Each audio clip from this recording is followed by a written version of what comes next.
4, Dan Ryan Builders versus Crystal Ridge Development, Inc. May it please the court, my name is Avram Levikoff. I tried this case on behalf of the plaintiff, Dan Ryan Builders, in the district court. This morning on the way up here in the elevator, a lawyer looked at me and he said, so what kind of case do you have? And I thought briefly and I said, it's a case in which justice was not done below. You know, I bet almost everybody representing an appellant would say that same thing. And it sounds, you know, just like that doesn't tell us a lot about the case. It sounds platitudinous, but when you really step back and take a look at this situation, my client contracted to buy real property from a developer that was also an excavation contractor that held itself out as specialized in site development work. My client engaged that contractor under one or more written agreements to construct a major fill slope on the property so as to make 6 of those lots buildable.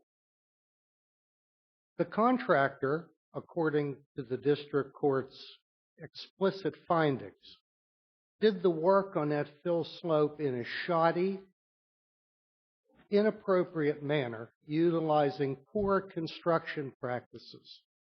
The district court found in several places in the district court's decision that the sole proximate cause of the failure of that slope was the poor construction practices utilized by the defendant.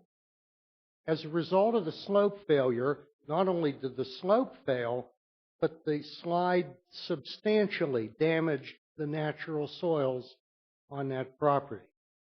My client spent over $1.7 million to remediate the slope. Tell us about this gist of the action doctrine. And we recovered... Frankly, I don't think I had worked with it too much before I got on this case. The gist of the action doctrine. Well, it's an interesting concept, misapplied, severely misapplied by the district court in this case. The correct analysis has nothing to do with the gist of the action doctrine. First of all, if I may, the district court reached out and took up that issue, even though that issue was never raised by the parties, never briefed, never argued.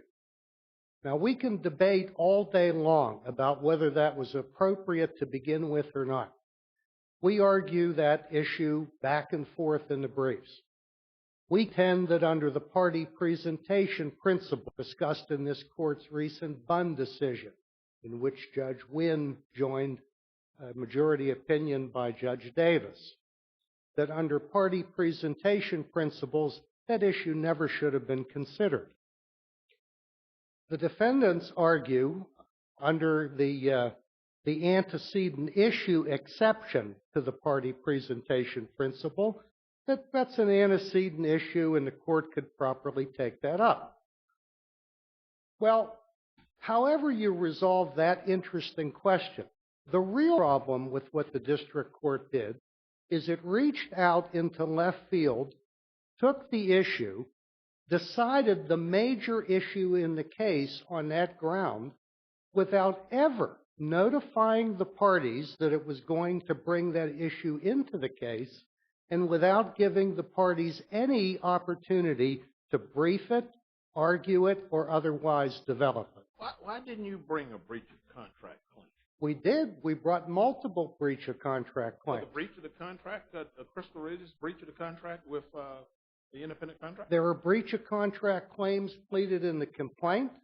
If the court will look at the pretrial memorandum that is part of the issue, there's a distinct sentence contained therein which says that the defendants breached 4 separate written agreements. The district court discussed this breach of contract claim. Your Honor, I'm sorry. My hearing is not that good. Well, you and I are together here. I said the district court discussed the breach of contract claims. Well, the court discussed breach of contract claims having nothing to do with the slope failure.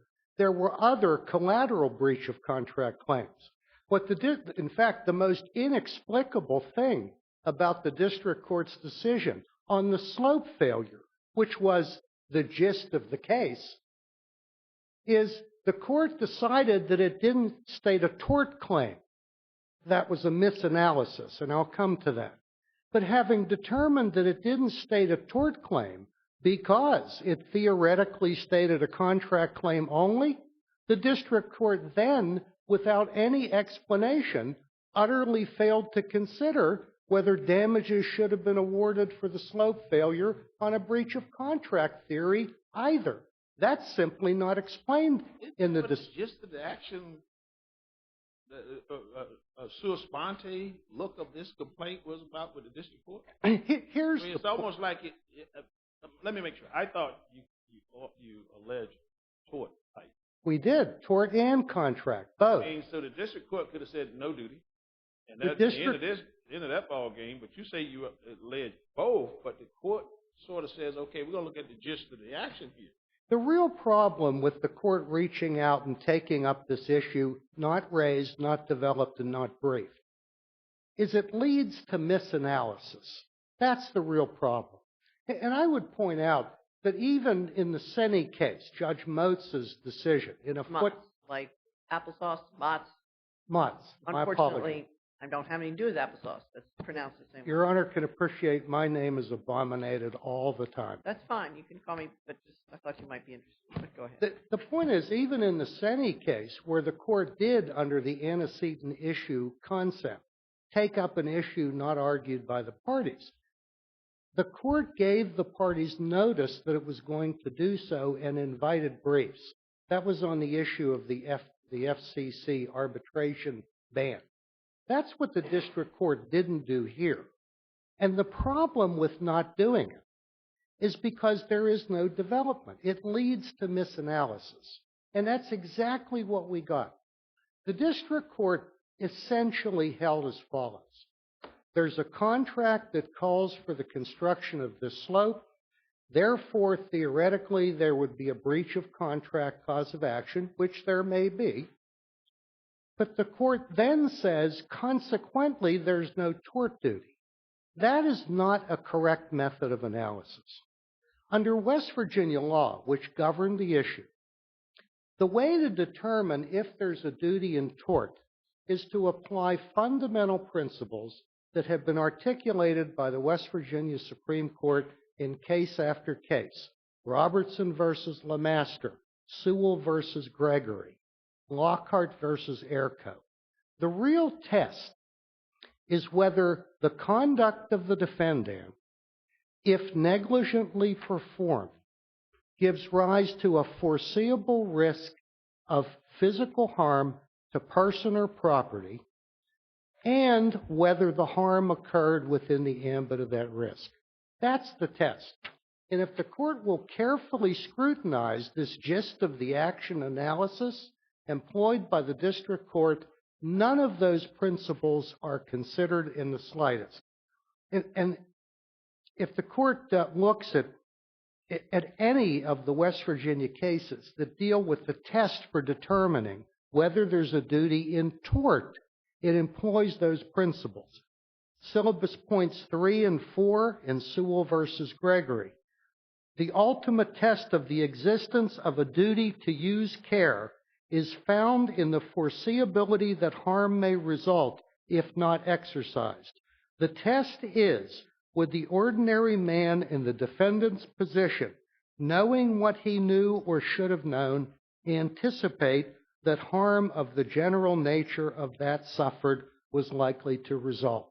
Now, that test simply was disregarded in the district court's analysis of the case. And not surprisingly, the issue was never briefed and it was never argued. Had that test been applied here, look at what the issue would have been. This is a contractor that contracts to build a massive fill slope on property. Is there any doubt that a reasonable contractor undertaking that work wouldn't realize that there was a foreseeable risk of physical harm to the property and perhaps the people from that work? The slope collapsed. The property was damaged. Plainly, that's within the ambit of a foreseeable risk. So if the appropriate principles had been applied, the district court would certainly have come to the conclusion that this was a tort claim. It may also be a contract claim. Can it be both? Yes, absolutely. It can be both. And in this case, it's certainly Tort and contract. When you have a contract in West Virginia, you can also sue for damages in tort. absolutely. There is no That would make question. West Virginia unlike any other jurisdiction I've ever heard of. Absolutely, that is the A case. tort, the Hornbook definition of a tort is a civil, non-contractual wrong. The duty under West Virginia law, as I have just read from Sewell, is determined based on whether or not there is a foreseeable risk of physical harm to person or property from the defendant's conduct. If the answer to that is in the affirmative, it gives rise to a tort There cause. need not be any duty for a tort claim. That gives rise to the duty. That is the test for the existence of a duty. And I could read the syllabus point again, but that is precisely what it says. The test for duty is there a foreseeable risk of physical harm? The West Virginia court has held that over and over again. And as an old torts lawyer in West Virginia, even though I come from Pittsburgh, it would be inconceivable to me that the West Virginia Supreme Court of Appeals, if confronted with a case like this, where a contractor engages to build a fill slope on property that fails, it would be inconceivable that that court would not hold that that gives rise to a cause of action in tort for the physical damage to property, even though it may also give rise to a cause of action for breach of contract. And where is that case? Sewell versus Gregory. That's cited in the briefs at great length. It's at 371 Southeast 2nd, 82. I might add that the court utilizes that same principle in syllabus point 7 of the Lockhart case. But now, Sewell's, the plaintiffs were not in contract with the builder in that case. Indeed. The plaintiffs were Remote second purchase. purchases of a home. It's a with remote latent purchase. defects. That's a different case.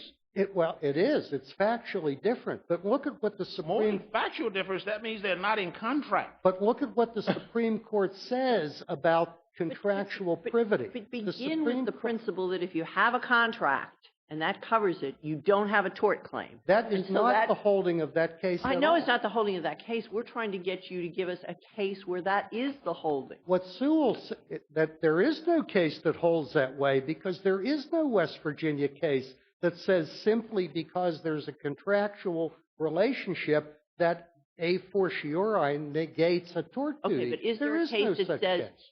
even though there's a contractual relationship here, there's a tort liability as well? That's the case we want you to cite to us. Well, I don't know that there's a case that Well, then says there- that. But what Sewell versus Gregory clearly says, is that the existence of contractual privity is inconsequential to the issue of whether there's a duty in tort.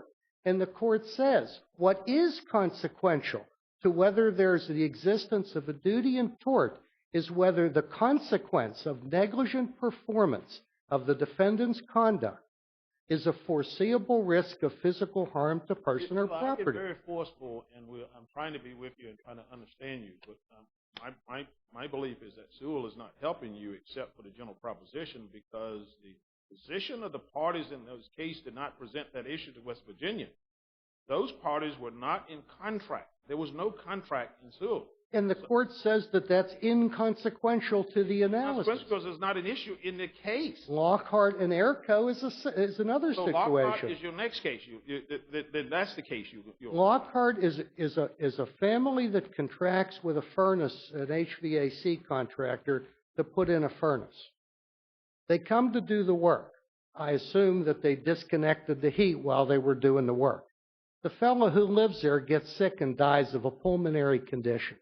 The wife sues the contractor, with whom they clearly had a contract, for wrongful death, alleging that negligence in turning off the heat while they were doing their work caused his death. The Supreme Court... Didn't Lockhart say there's no separate duty apart from the contract there because she couldn't show the duty? Here's what the court says. If you read the case, the court's opinion says... I didn't read it. That's why I'm asking you that question. I've read it too. I think it would be good form to sort of think we have read the cases. Many times. I've read it many times.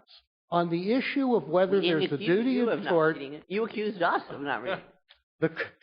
The court says very distinctly that because the illness and death is not a foreseeable consequence of this performance, therefore there is no duty in tort.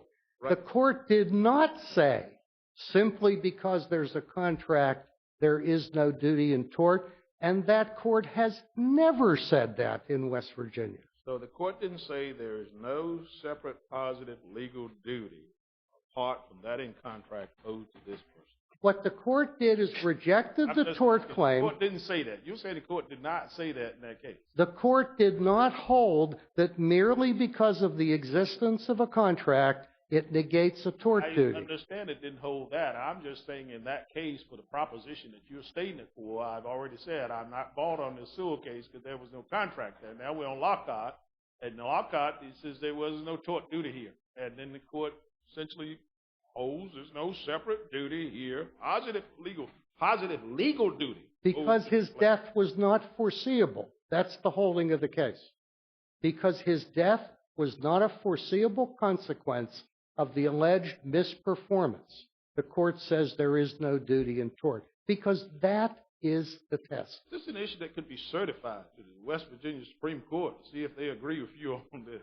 I suppose it could. And if the court certified the issue, I'm willing to bet dollars. If it could then, because if it looks to us the other way, you think West Virginia holds this, that maybe something like this, the West Virginia court would say, we are different from every other jurisdiction. We don't follow the normal process here. We think that you can bring a tort action as well as a contract action on the same set of facts. I'm pretty sure that I have not found a case through research in any jurisdiction which says simply because there's a contract and simply because there may be a contractual cause of action that a fortiori negates a tort duty. I've never seen that held by any court. Okay. Thank you very much for your argument. You have some time reserved for rebuttal.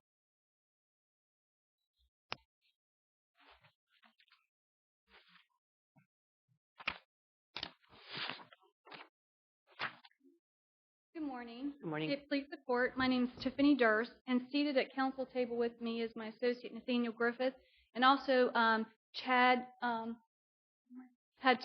Taylor. I am sorry, I had a moment there. He represents Horner Brothers, and by agreement prior to this morning, we have agreed that the time allotted for the appellees, I would address all of the arguments as we submitted a joint brief to this court. I wanted to start off by addressing a couple of the questions that your honors had of Mr. Levikoff. Judge Mons, you had asked about whether there is a case that in West Virginia that addresses the issue with regard to asserting a breach of contract claim, a negligence claim in the context of also asserting a breach of contract claim. We believe that there is. We believe that the Lockhart opinion addresses that. In fact, your honors, in that opinion, which was a 2002 opinion, our West Virginia Supreme Court of Appeals actually created two new syllabus points, syllabus point 9 and syllabus point 10. And if I might, and I know the courts have read these, but Mr. Levikoff just said that case didn't stand for that proposition. He says it doesn't say you have to have a separate positive legal duty. He kept using the word simply because. So now address his concerns, because I like when cases come where we can identify where the disagreement is. Yes, Judge. He has strong disagreement as to what that case says. So, and Judge Wynn, let me address that. And just briefly, as your honors know, that was a case where there was a contract between Mr. and Ms. Lockhart to have a heating installation unit installed in their home. So there was a contract. What ended up happening in that case was the heating unit was disconnected for points in time throughout the installation of the unit. Mr. Lockhart had ailing medical conditions in the first instance, developed pneumonia, and ended up dying. His widow brought a claim against the heating and installation company alleging wrongful death. She did not assert a breach of contract claim in that case. What she alleged was essentially a negligence claim under the wrongful death statute. There was a foreseeability issue addressed, and that opinion was authored by Justice Maynard at the time. There was a foreseeability issue addressed as to whether this contractor, or any contractor for that matter, whether it would be foreseeable for them to know that by installing the heating and air conditioning that this individual would develop pneumonia and die. So I will concede with Mr. Levikoff that there was a foreseeability issue. But the West Virginia Supreme Court went further than that. They addressed the nature that there was a contractual relationship between these parties. And as I said, created two new syllabus points. Syllabus point 9 says, tort liability of the parties to a contract arises from the breach of some positive legal duty imposed by the law because of the relationship of the parties, rather than from a mere omission to perform a contract obligation. An action in tort will not arise for breach of contract unless the action in tort would arise independent of the existence of the contract. They went further in syllabus point 10. A tort, although growing out of a contract, must nevertheless possess all the essential elements of a tort. In this case, Judge Keeley at the district court level examined the gist of the action doctrine, and specifically, going back to another question you had, Judge Wynn, I don't know if there's some confusion. There were 6 contracts in this case. Mr. Levikoff referenced 4. In their complaint and in the amended complaint, the original complaint was filed in late 2009. So he says he's brought a contract action too. There was a breach of contract. I think that's what he says. Yes. Both tort and contract. And I will concede there was a breach of contract claim asserted in both the original and the amended complaint. However, the complaints that were filed on behalf of Dan Ryan Builders referenced 4 contracts and had these contracts attached. The lot purchase agreement, which was the first contract that started all of this. The trade contract with Lang Brothers, and that trade contract was for some foundational work, some crack proofing, that type of thing. The acknowledgement, which later addressed Mr. Lang's agreement to fix some roads within the development, and the First Amendment to the lot purchase agreement. And as the briefs indicate, and it was kind of colloquially referred to at trial, that was the divorce agreement. That's when things started to go bad. Those are the only 4 agreements referenced in the plaintiff's complaint and amended complaint. What were called at trial the fill slope contracts, the individual contracts with Mr. Lang and his company to construct the fill slope, those were separate contracts. Those were not part of the complaint or the amended complaint.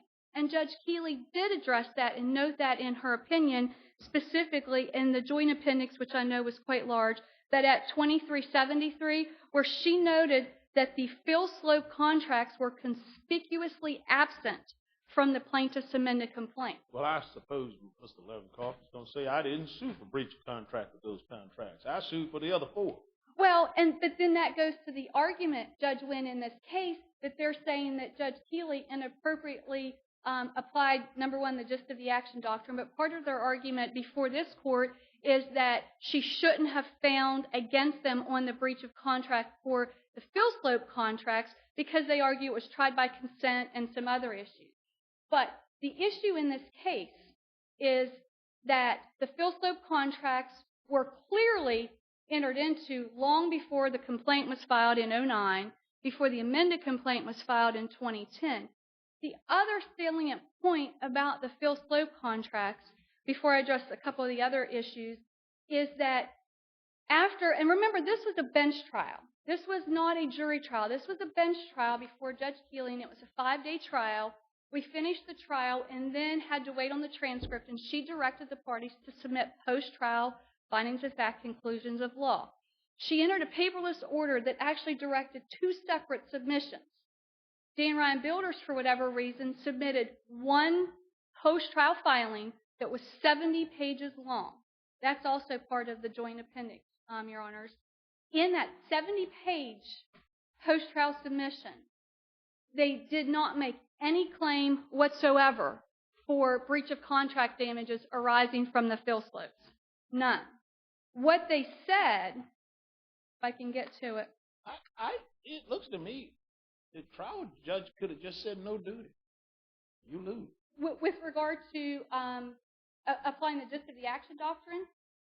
Just in general. But Just said that it the from action beginning. doctrine does look to me like regular, I mean, they call it a funny thing, an unusual thing. In West Virginia, yes, but Judge it doesn't Mott. strike me as very different from the law everywhere, which is, I think, Well, and I would agree that's at least been my experience, is that if the there would be no independent obligation, for instance, to construct a fill slope, irrespective of this contract, you can't assert a negligence claim because the duties, the parties' rights, responsibilities are confined and defined by the terms of that contract. Let me see if, sorry. No, go ahead. No, you go ahead. No, yours I on talk. she's talking. Go ahead. But do you agree that, because you talked about Lockhart, that in terms of a tort, you said unless that duty would exist independent of the contractual obligation, correct? Yeah, that is what the court in Lockhart has indicated, Judge Gregory. Right, so you agree that even though the gist of the actual action file might be contract, it doesn't mean that it could not also be a tort in some instances. If that standard is met of independent of, correct? I think there is a specific test, and subsequent to Lockhart in 2013, the West Virginia Supreme Court addressed the gist of the action doctrine a bit further in Gaddy versus Bowles-Rice, and they established, and I will concede as well, in Lockhart, they don't use the phrase gist of the action, but when the Supreme Court of West Virginia decided the Gaddy decision in 2013, they cited Lockhart, among other cases, and created a test with regard to factors that the court looks at to determine whether gist of the action doctrine is applicable to preclude a negligence claim that would be based on the same contract. And there is a four-factor test, and if any one of the four factors is present, then gist of the action doctrine is applicable. And those factors are whether the liability arises solely from the contractual relationship of the parties, when the alleged duties breached were grounded in the contract itself, where the liability stems from the contract, and when the tort claim essentially duplicates the breach of the contract claim, or where success of the tort claim is dependent upon success of the breach of contract claim. In this case, remember, there are four contracts, and as Judge Wynn indicated and asked Mr. Levikoff, there was a breach of contract claim asserted, but only with regard to certain contracts. They did not assert a breach of contract claim with regard to the fill slopes. However, that doesn't preclude gist of the action doctrine to Dan Ryan Builder's negligence claim for construction of the fill slope, because these factors that the Supreme Court has enunciated in Gaddy, we believe clearly have application, because but for the fill slope contracts, there would have been no obligation, no duty, no responsibility on the part of my client to construct that fill slope in the first place. It's really the second prong that you're talking about, where the duties were grounded in contract itself, and you're saying these duties are grounded in contract, and therefore got it. The duties were grounded in they were called contract with independent contractors, but for purposes of the trial they refer to, and in the briefing they refer to as the fill slope contract. And I think that's important to remember, because, as I said, there were 6 contracts at issue in this case between Dan Ryan Builders and my client. There was separate contractors, some separate contractual issues between Dan Ryan Builders and Horner Brothers Engineers, which are not at issue in this case. But we believe that Judge Keeley appropriately applied the gist of the action doctrine in this case. Before I get on to another couple of points, I did want to also reference Mr. Levikoff had cited this court's opinion in the Bunn versus Oldendorf case with regard to the party presentation principle. I think that case is factually different from this case. That case was a jury verdict. It was a jury trial, and the issue was whether the jury verdict could be reversed based on a legal theory that had not been presented at trial. This is a bench trial. The judge under Rule 52 has to make findings of fact and conclusions of law. And we believe that there's ample authority both from this court and from the United States Supreme Court that when an issue or a claim is properly before the court, even if a party hasn't briefed it, that's the governing law. So the court, particularly in this case where it was a bench trial under Rule 52 and Judge Keeley had to make findings of fact and conclusions of law, had authority to apply, to investigate and apply the gist of the action doctrine. So I think that reliance upon Bunn versus Oldendorf is a bit misplaced in that it's a factual dissimilarity between this case and the facts of that case. Can I just ask you if you could be sure that I understand your argument and what happened below, because you're so into this case that you're way into the facts and the meetings and everything.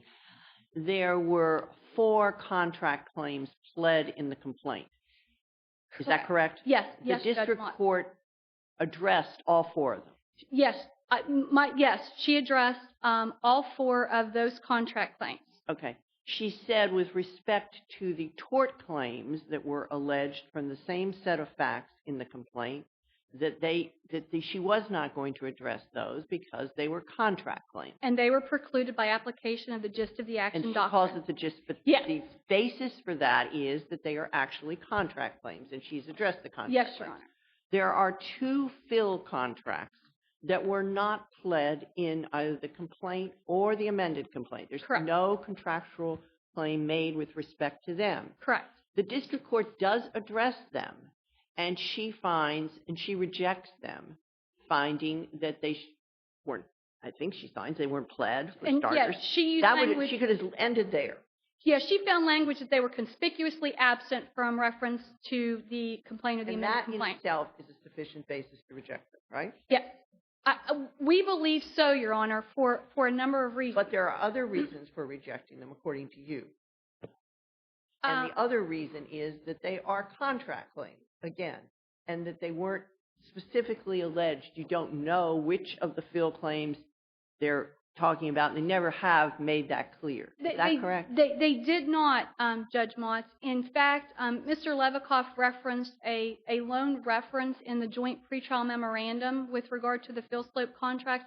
That reference was actually, it was actually by us. And what ended up happening is at trial, there was no argument with regard to a breach of these fill slopes.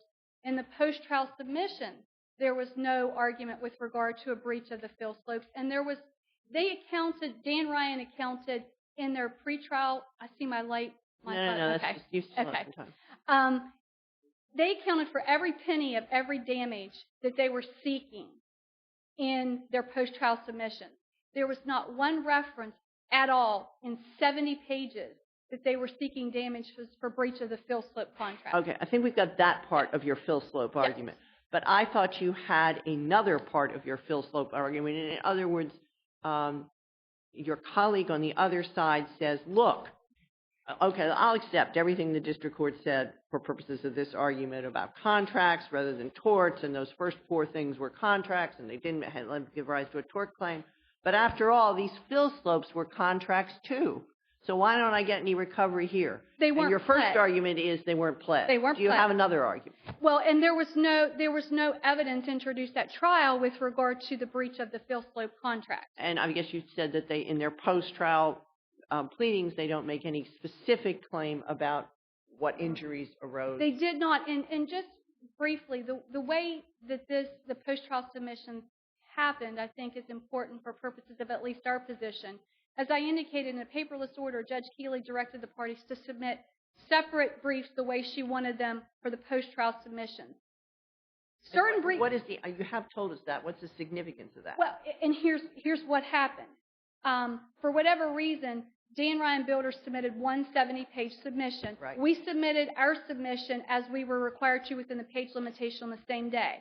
In our first submission, we noted simply that the fill slope contracts were never pled as a breach of contract claim. We had the opportunity, and the reason she set it up, I believe, as the 2 separate briefings is so you could respond to the other party's post-trial submission. After we received Dan Ryan Builders' 70-page post-trial submission that, again, never mentioned anything about a breach of contract claim for the Phil Slope contracts. We didn't mention it again either because it wasn't raised in their post-trial submission as, hey, we're seeking contract damages for breach of those Phil Slope contracts. So to now go back and say that they somehow should be able to assert that as a claim, it prejudices my client in that we didn't have notice to be able to brief You didn't have that. notice in the complaint. You didn't have notice in there at the trial, and you didn't have notice in post-trial proceedings. Correct. Is that what you're saying? Correct. All right. How could that be? I thought the whole case was about the slope bill. That was the problem. Well, the case was about the slope bill, Judge Gregory, but there was also these negligence claims that were being tried, and the issue with regard to how the Phil Slopes were constructed was inherent in the negligence claim. There was also claims against Horner Brothers. It doesn't matter if the evidence was pitched to prove negligence. Okay, let's assume that's correct. The gist of the action is not tort. But it's still evidence related to the duties and the breaches alleged and is argued and the damage that flowed therefrom related to the Phil Slope. That was the whole case. It was the case. No, it wasn't, because I didn't understand it that way. I thought there were all these other things that your people did. There were other things as well. But the part of the issue in the case was a Phil Slope behind lots 2 through 7. There were other issues with regard to the soil, the sediment pond, the soil. I thought that those things led to the Phil Slope. No? Those were independent. But I thought issues. that the Phil Slope whole problem came later on. No? The first crack, and I can tell you when the first crack developed in the, well, maybe I can. The first crack developed in 2007. Uh-huh. And thereafter, Dan Ryan Builders hired CTL Engineering to come in, investigate it. They determined it was differential settlement. And then later, there was further evidence of problems with the Phil Slope. So the first notice was a crack in the foundation slab of lot number 7. That's how this kind of started to develop. But there was testimony and evidence with regard to other areas just behind this Phil Slope for lots 2 through 7. There were other claims. That was a problem from the very beginning. It's topography that drove the question of whether or not you could develop it, and you would need a slope for proper development. Yeah, there was a cut and fill. There was a cut on one side and fill on the other. All along, the issue was that the slope was not properly foundation for it, and that's the whole case, really. And I see my light on. Yeah, no, yeah. I Okay. think you better address it. That's the whole case. That was the whole case. The whole point was they pardon the vernacular though, they messed up on doing that, and it went all through that. No, you do it this way, do it that way, and finally somebody defended and said, no, the problem is the soil, you need to do that. That was the whole case. That was a very large portion of the case, Judge Gregory, because there were other issues. They had issues about an easement, the entranceway, I agree. soil and sediment ponds. But those were peripheral compared to the slope being really, that was the, pardon the pun, that's the gist of the contract case. And it was the gist of the contract case, and those Phil Slope contracts were never pled. Yeah, but they were argued and they were litigated. Well, but here's the thing, And you never Judge objected. Gregory. You said, objection, that's irrelevant because that, I'm sure you figured maybe I'm going to lie dormant because it's not pled, but it was litigated for 5 days or so. It was litigated with regard to the negligence claim. As the trial proceeded, there was no notice that they were asserting a breach of contract claim for those Phil Slope contracts. At no point in time did they move to amend the complaint to assert a claim. What defense were you deprived of in thinking it was negligence that you had to defend against that you would have done otherwise if you thought it was contract? Well, there were issues with regard to who was responsible for getting what were called the cross sections, whose responsibility that was. Horner Brothers prepared the slope cross sections. We didn't hire Horner Brothers to do those. So there may have been a number of issues the way the case may have proceeded differently. And we were all the trial attorneys in this case. So that's a little bit different than some of the arguments the court had here this morning. But parties are entitled to, fair notice. And the question you asked, Judge Gregory, is that with regard to that it was tried by implied consent. I mean, this court in 1990 in Elmore versus Corcoran said a court will not apply consent to a claim because evidence relevant to one properly pleaded issue incidentally tends to establish another claim. I mean, right, I agree. You know what the key to that opinion is? Incidental. And you can't anywhere in good faith say that slope construction was incidental at all to this case. That's an opposite law that you're citing there, because this is not, and that's why it's at the very beginning, it was the whole basis for the loss. That's what caused Ryan Brothers to spend, as they, allege and they argued, $1.7 million because someone told them that this slope was done appropriately, and it turns out, based on their evidence, that they would say it was improper, and it should be under contract, not tort, and that was litigated. And I will conclude with this, Judge Gregory, unless there's another question. The only point that I would make with regard to that, if that was the whole case, Dan Ryan had the opportunity to put that before the district court on multiple occasions through multiple different avenues in their pleadings filed before trial, during trial, and in their post-trial submissions, and they did not do so. Pleadings are not that talismanic because they can be conformed to the way the case was tried, and we know that. Well, but they can't, pursuant to case law from this court, they can't be conformed after a judgment, and that's essentially what Dan Ryan is asking this court to do, is to conform the pleadings in this case now after the judgment that Judge Keeley entered because it didn't turn out the way that they had hoped that it would. Thank you. Thank you.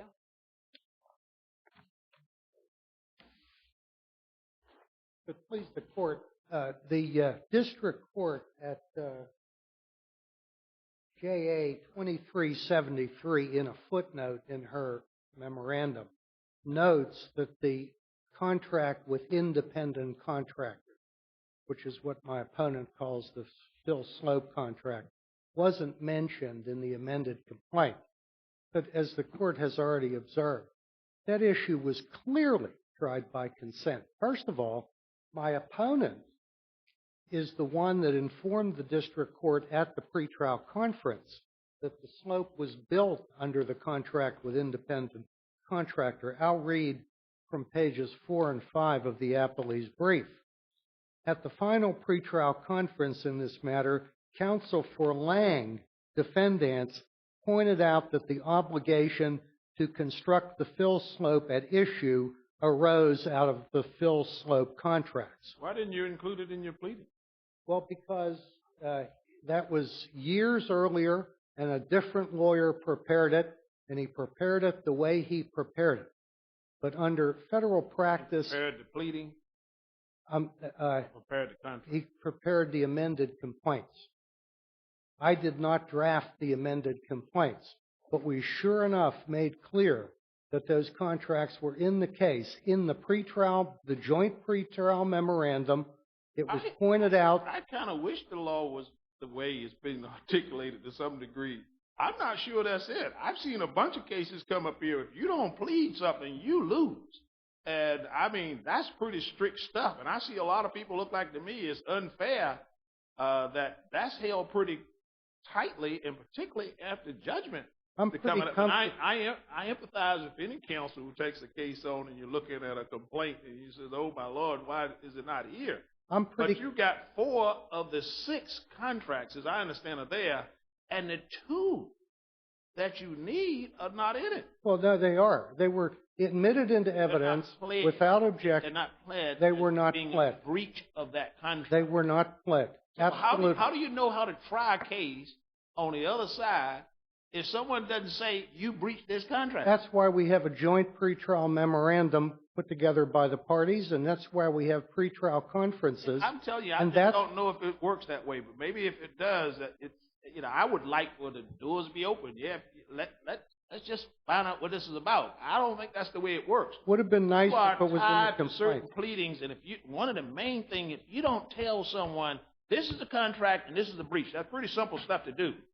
And then come in and says, oh, well, we've been talking about this the whole time, so therefore that's included. If the trial record is 2,000 pages of testimony, 1,500 of them We're on those. Something very simple here. Simple proposition is a contract, and the very one you allege to be breached is not pled. But they didn't plead it.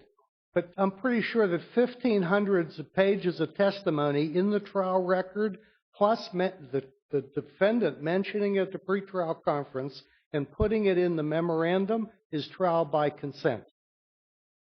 What about you, in your post-trial, did you draft the post-trial memorandum for the district court? Well, now let me, yes, I did. You did, so that wasn't a prior counsel. And No, did that it assert was a not. contract claim for that these was- two fill contracts? I'm pretty comfortable that it alludes to breach of contract claims. I will say this. No. There's 6 breach of contract claims. It could have been more explicit. But if I look at it, I will find a reliance on the 2 fill contracts. Is that right? I'm not sure. Okay. But I will say this. There's an explanation for it. I think We were not we have a invited. question. We were not invited to delineate in that post-trial submission the specifics of claims. It was not findings of fact and conclusions of law. That was invited as in lieu of an argument on the evidence. So we were not instructed to delineate precisely in that document what claims were being pursued. But As a matter of fact, in coming up with the gist of the action ruling, the court determined that the nature of what you were complaining about, the slope, was a contract. that is correct, surprisingly enough. But I'm not giving up on my tort claim just yet. There was much debate about Lockhart and what it holds. I think you're giving up on it right this minute in this court. Maybe you can finish your sentence for us. That this is a time limitation. Okay. We'll ask the clerk to adjourn court, and then we'll come down and greet the lawyers.